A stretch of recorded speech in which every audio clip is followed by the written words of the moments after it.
সবাইকে অবাক করে দিয়ে হুট করেই অবসরের ঘোষণা দিলেন ভারতীয় সঙ্গীতের জাদুকর অরিজিৎ সিং। কিন্তু কেন? ক্যারিয়ারের মধ্যগগনে থাকা অবস্থায় একজন শিল্পী কেন এমন সিদ্ধান্ত নিলেন? তবে কি আমরা আর কোনোদিন অরিজিতের নতুন গান পাব না? আজকের ভিডিওতে আমরা জানব অরিজিৎ সিংয়ের এই হঠাৎ অবসরের নেপথ্যে আসল কারণ এবং তিনি এখন কি করবেন। ঘটনা গত ২৭ জানুয়ারি ২০২৬ অরিজিৎ সিং তার সোশ্যাল মিডিয়া অ্যাকাউন্টে একটি পোস্ট করেন।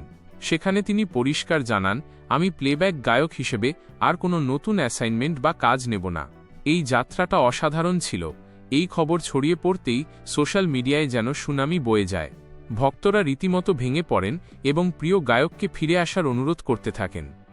আসল কারণগুলো অনেকেই মনে করছেন তিনি হয়তো মানসিকভাবে ভেঙে পড়েছেন, কিন্তু আসল কারণটা বেশ গভীর। তার ব্যক্তিগত এক্স সাবেক টুইটার অ্যাকাউন্টে তিনি কিছু কারণ শেয়ার করেছেন।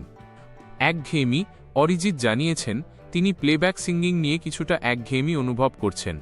একই ধরনের গান গাইতে গাইতে তিনি টায়ার্ড। তিনি চান নতুন কণ্ঠ উঠে আসুক। তিনি নিজেই বলেছেন যে নতুন কাউকে দেখে অনুপ্রাণিত হওয়ার সময় এসেছে। অরিজিৎ আবার ভারতীয় ধ্রুপদী সঙ্গীত বা ইন্ডিয়ান ক্লাসিক্যাল মিউজিক নিয়ে কাজ করতে চান। তিনি মনে করেন অরিজিৎ সিং নামটা এখন তার কাছে স্রেফ একটা ব্র্যান্ড, ব্যক্তি অরিজিৎ সিং নন। তিনি এখন সেই বাণিজ্যিক চাপ থেকে বেরিয়ে স্বাধীনভাবে বাঁচতে চান।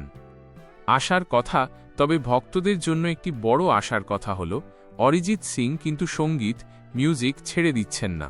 তিনি শুধু চলচ্চিত্রের জন্য গাওয়া অর্থাৎ প্লেব্যাক থেকে বিরতি নিয়েছেন।